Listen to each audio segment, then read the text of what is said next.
તમારા જીવનમાં શું પરિવર્તન આવ્યું અને કઈ રીતે તમે આવો છો અહીંયા? આજે અચાનક હવે આપણે જોશું કે સૌરાષ્ટ્રનું ભવ્ય જે નવનિર્માણ ખાટુ શ્યામજીનું મંદિર છે તે કેવું બનવા જઈ રહ્યું છે. મિત્રો આપણી સાથે જોડાયેલા છે પૂજારી મંદિરના ઋષિકેશ શર્માજી. આપણે એમની પાસેથી જાણશું કે ખાટુ શ્યામ બાબા કોણ હતા, કેવી રીતે એમનું નામ આટલું પ્રસિદ્ધ થયું. एक लोग में बाण छोड़ दे तो वो लोग खत्म हो जाए, इतनी शक्ति थी. तो 3 बाण इनके पास थे. आपकी एक बात मुझे बहुत अच्छी लगी, डॉक्टर के पास और इसके पास प्रॉब्लम नहीं है. ये नो डाउट.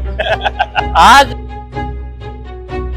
નમસ્કાર મિત્રો, આજે આપણે અમારી ટેમ્પલ ટોક સિરીઝના પહેલા એપિસોડ સુધી પહોંચી ગયા છીએ. આજે આપણે મંદિરને ડિસ્કવર કરીએ છીએ ટેમ્પલ ટોકમાં, જે ખાટુ શ્યામ મંદિર રાજકોટ જામનગર હાઈવે ઉપર સ્થિત છે, ઘંટેશ્વર પાર્કની સામે.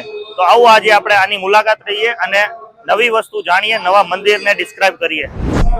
તો મિત્રો તમે જોઈ શકો છો મારી પાછળ જે નારાઓ લાગે છે, હારે કા સહારા બાબા શ્યામ હમારા. તો આજે એવા જ મંદિર આપણે શ્રી ખાટુ શ્યામ મંદિર રાજકોટની વિઝિટ લીધી છે અને આજે આ મંદિર ડિસ્ક્રાઇબ કરીએ છીએ. મારી પાછળ તમે જોઈ શકો છો કે ખાટુ શ્યામ મંદિર રાજકોટ, એનું માનવ મહેરામણ કેટલું બધું છે. અહીંયા દર અઠવાડિયે, દર મહિને અને દરરોજ ઘણા હજારો ભક્તો અહીંયા દર્શન કરવા આવે છે અને પોતાનું આજે જે પણ પોતાની જે તનથી છે, મનથી અથવા તો ધનથી કે જીવનથી હારેલા લોકો છે, એ પોતે અહીંયા આવી અને પોતાની હારને જીતમાં પરિવર્તિત કરે છે. તો મિત્રો તમે જોઈ શકો છો કે સૌરાષ્ટ્રના શ્યામ ભક્તો જેને પોતાના તનથી, મનથી અને ધનથી જે પણ કંઈ સમર્પણ કર્યું છે, એનાથી આજે મારી પાછળ જે છે એ સૌરાષ્ટ્રનું સૌથી સરસ, સુંદર અને અતિ પ્રભાવશાળી એવું શ્યામ મંદિર, ખાટુ શ્યામ મંદિર બનવા જઈ રહ્યું છે. તો હવે આપણે આ મંદિરને જોઈએ કે કેવી રીતે આ ભવ્ય, અતિ ભવ્ય સામાન્ય મંદિરમાંથી નિર્માણ થવા જઈ રહ્યું છે. આપણે વાત કરીશું આ મંદિરના ટ્રસ્ટીઓને મળીને અને શું એમનો વિચાર છે, એમની પાછળ કેટલી મહેનત છે અને એ લોકોએ કઈ રીતે આ અશક્ય કામને શક્ય કરી બતાવ્યું, એ આપણે જોશું. અને આવી જ જે પણ ઘણા બધા હરિભક્તોના જીવનમાં ચમત્કાર થયેલા જોયેલા છે અને જે પણ ભગવાનનું નામ જ એવું છે, ખાટુ શ્યામ હારે કા સહારા બાબા શ્યામ હમારા. તો એવું કઈ જગ્યાએ હાર આપણે નથી જોઈ જીવનમાં. શારીરિક, માનસિક કોઈ પણ જગ્યાએ આપણે હાર જોયેલી છે. તો એ હારની અંદર આપણી જીતને પરિવર્તિત કરી આપે છે. એવા આજે ખાટુ શ્યામ મંદિર સૌરાષ્ટ્રના ઝોનમાં આજે રાજકોટ ખાતે આપણે આ ટેમ્પલ ટોક સિરીઝ શરૂઆત કરી છે અને આજે આપણે આ મંદિરને નિયમિત રીતે ડિસ્ક્રાઇબ કરીએ અને જોઈએ કે આ મંદિર કેવી રીતે અહીંયા સુધી આટલું ડેવલપ થયું અને હજી પણ આગળ થતું રહેશે. તો હવે અમે આગળ વધતા જોવા જઈએ છીએ કે અહીંનું વાતાવરણ મંદિરનું કેવું છે અને અહીંયા હરિભક્તોના મનમાં કેવો ભાવ છે બાબા શ્યામને લઈને. અને તક અને સમય બે વસ્તુ મળશે તો ટ્રસ્ટીઓને પણ મળવાનો પ્રયત્ન કરશું. જોઈએ આપણે કે આગળ આપણને કેટલી સફળતા મળે અને આગળ જતા આપણે શું શું કરી શકીએ છીએ. તો મિત્રો આપણી સાથે એક અશોકભાઈ કરીને શ્યામ ભક્ત છે, જે અત્યારે મંદિરે દર્શન કરવા આવ્યા હતા. તો આપણે એમનું જાણીએ કે એનો અનુભવ કેવો રહ્યો આ મંદિરમાં આવીને અને એના જીવનમાં શું પરિવર્તન આવ્યો. નમસ્કાર અશોકભાઈ. નમસ્કાર. તમારા જીવનમાં શું પરિવર્તન આવ્યું અને કઈ રીતે તમે આવો છો અહીંયા? આજે અચાનક જ અહીંયા આવવાનું થઈ ગયું. આવું તો બીજે પણ હું કુદરતી અહીંયા આવવાનું થઈ ગયું. એનું કારણ શું? પ્રભાવ હોય ને. પ્રભાવ તો છે બધાના જીવનમાં. એમને એમ તો રવિવાર આટલી ભીડ ન થાય. હા, નો થાય. અને પર્ટિક્યુલર તમારા જીવનની અંદર કઈ જગ્યાએ તમને એવું લાગ્યું કે અહીંયા મંદિરે આવવાથી મારા જીવનમાં પરિવર્તન આવ્યું છે? થોડુંક તો એવું થયું હોય તો જ આવ્યું હોય લાગ્યું. શું થયું એવું? ક્યાંક તો પ્રભાવ એવો થયો છે, ચમત્કાર થયો. જગ્યાનો પ્રભાવ છે. હા, જગ્યા. અહીંયા જો આટલી વાર બેઠા, કાંઈ ઉપાધિ નહીં, કાંઈ ખબર ન થાય બેઠા એક નહીં બેઠા, એવું સરસ ફીલ થાય. મંદિરની અંદર એટલી વાર ટેન્શન આમ તો ટેન્શન હું રાખતો જ નથી, શેનું નહીં ટેન્શન જરાય. કેવું લાગે છે મંદિરે આવ્યા પછી? કામ કરે. तो आज हमारे साथ इस मंदिर के ट्रस्टी जुड़े हैं शर्मा जी. तो आप उनसे हम जानेंगे कि इस मंदिर की यात्रा यहाँ तक कैसे पहुंची जय श्री श्याम शर्मा जय जी। श्री श्याम, जय श्री श्याम। हम जानना चाहेंगे कि आपकी इस मंदिर की यात्रा यहाँ तक कैसे पहुंची। देखो, ये कलयुग का है और कलयुग का देवता है आज की तारीख में श्याम बाबा। जी। तो इसके अंदर अभी तो जो कि चारों साइड से प्रसारण हो रहा है, टीवी के ऊपर भी, प्राइवेट भी, तो उसके अंदर मोटा मोटी कहानी आ रही है कि बाबा कौन था, कैसे हुआ। उसी से प्रभावित होकर के हम लोगों ने भी निश्चय किया भाई इतना प्रसारण हो रहा है, क्यों ना हम भी राजकोट के अंदर जी हाँ। भी बाबा का मंदिर बनाए। तो हम लोगों ने जो हमारे ग्रुप के आदमी हैं इकट्ठे हुए, इकट्ठे होने के बाद बातचीत किया भाई बाबा का मंदिर बनाना चाहते हैं, लेकिन फाइनेंशियल इतना नहीं था जो हम सोच रहे थे, उतने पैसे थे नहीं। लेकिन बोलते न आदमी साहस कर लेता है तो वो काम पूरा हो जाता है। तो हम लोगों ने 12 फाउंडर मेंबर इकट्ठे होकर के पैसा इकट्ठा किया और 2-3 महीने हम लोग जगह देखते रहे। लेकिन बाबा को शायद यहीं आना था, ये जगह उनकी निश्चित थी। किसी के मार्फत पता चला कि वो जगह कोई बिक्री कर रहा है जी। तो मेन रोड के ऊपर है। तो हम लोगों ने फिर उससे सौदा किया इसका। उतने पैसे नहीं थे लेकिन हमने रिक्वेस्ट करी भाई, इतने में 3 आदमी और हमसे जुड़ गए। अच्छा। वो बोले कोई भी जितना पैसा लगता है हम देंगे। देखो बाबा का चमत्कार, 3 आदमी और जुड़े हमसे। वो बोले जितना भी जमीन कितने पैसे लगते हैं हम देंगे। उन लोगों ने हमारे पास जितना पैसा था वो तो हमने उनको हैंड ओवर किया जी। बाकी पैसा उनने दिया। ओके। और फिर सारा बैठ करके फाइनल किया भाई बाबा को ज्योति वहां से लेके आए। 2 गाड़ियां में सब 7-8 ट्रस्टी गए, वहां बाबा का ज्योत लेकर के यहाँ आकर के अस्थायी स्थापना करी। जी। मेन तो पीछे जो मंदिर बन रहा है, मेन तो जब भी 1-1.5 साल के बाद में मंदिर कंप्लीट हो जाएगा उस टाइम भव्य यात्रा निकलेगी और ज्योति दोबारा वहां से बाबा की नई मूर्ति आएगी। जी हाँ। उसके अंदर प्राण डाल करके प्राण प्रतिष्ठा पूरी हाँ करें। प्राण प्रतिष्ठा होगी। और अब हमारा बजट सौराष्ट्र में सबसे बड़ा बाबा का मंदिर बनाने जा रहे हैं। अच्छा। सौराष्ट्र में, नहीं कि गुजरात में, गुजरात में। सौराष्ट्र में सबसे बड़ा मंदिर बनाने जा रहे हैं। और ये सारा पब्लिक के भक्तों के सहयोग से हो रहा है। जी हाँ। सब बढ़ चढ़ करके भाग वो दे रहे हैं, हमारे को चंदा भी दे रहे हैं और धीमे धीमे ट्रस्टी भी जुड़ रहे हैं। तो आज की तारीख में हमारे पास 31 एक्टिव ट्रस्टी है। एक्टिव ट्रस्टी है। तो उस हिसाब से अब जो भी काम है 1-2 साल के अंदर ये जैसा हम लोग बाबा ने चाहा। और यहाँ आने के बाद में जैसे भगत आते हैं उनकी सारे कष्ट कटते हैं, अर्जी लगाते हैं, हाथ जोड़ते हैं। लेकिन मेन चीज है कि वो जिसको श्रद्धा से आदमी निश्चय से भी मेरा बाबा मेरा ये करना, एक शंका न करे मन पे भी ये काम होगा नहीं होगा। यदि उसको इसके ऊपर भरोसा है तो उसके काम होते हैं। अब हमारे पास में सैकड़ों आदमी ऐसे आते हैं जो पहले हाथ जोड़ के बोले बाबा मेरे कैंसर है, मेरे पाँव का तकलीफ है, मेरे फाइनेंशियल तकलीफ है, मेरी नौकरी नहीं है, मेरी शादी नहीं हो रही है, कोई मेरे बच्ची का तकलीफ है। तो उन लोगों ने आकर के भगवान के सामने हाथ जोड़े, भक्ति करी। उनके मोटा मोटी अब डेली 2-4 आदमी ऐसे हमारे पास आते हैं जो बताते हैं भी हमारे कष्ट, वो चीजें जो हमने बाबा से मांगी थी हमारी पूर्ण होगी। वो भक्ति से श्रद्धा से फिर पैसा भी दे के जाते हैं। और एक छोटी सी अर्जी है, अगर ऑडियंस को ये बता दे कि यहाँ पर आना है तो जो लोग नहीं जानते एक बार एड्रेस बता दीजिए तो यो यहाँ पर कैसे आ सकते हैं। ये हमने इसका रखा है श्री श्याम सखा परिवार ट्रस्ट जी हाँ। कमेटी। और ये जामनगर रोड पे माधोपुर चौकड़ी से जामनगर की तरफ चलते हैं, घंटेश्वर होटल है जी हाँ। सामने, उसके बिल्कुल सामने बाबा का मंदिर बन रहा है मेन रोड के ऊपर। कोई भी आदमी आना चाहे तो माधोपुर चौकड़ी से 1-1.5 किलोमीटर ही है जामनगर रोड के ऊपर।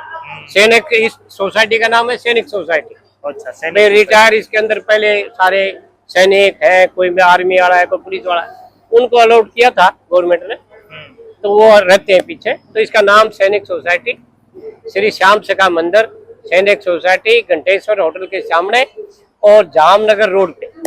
आपका कीमती समय और नहीं इतना भाई। बड़ा अनुभव देने के लिए खूब खूब अब धन्यवाद। देखो उम्र के इस पड़ाव में चाहते हैं बाबा क्या सेवा कर सके, यही हमारी, और हर आदमी राजकोट का जुड़े, उनके कष्ट, कोई भाई के कष्ट है वो निवारण हो, हम यही आशा से सबको बोल रहे हैं भाई आइए, सब आइए, एड्रेस हमने दे दिया है, इस पे आइए, सबके कष्ट कटेंगे, क्योंकि आज की तारीख में संसार में हर आदमी ही तकलीफ वाला है, तो यहाँ आने से कष्ट कटते हैं। आपकी एक बात मुझे बहुत अच्छी लगी, डॉक्टर के पास और इसके पास प्रॉब्लम नहीं है।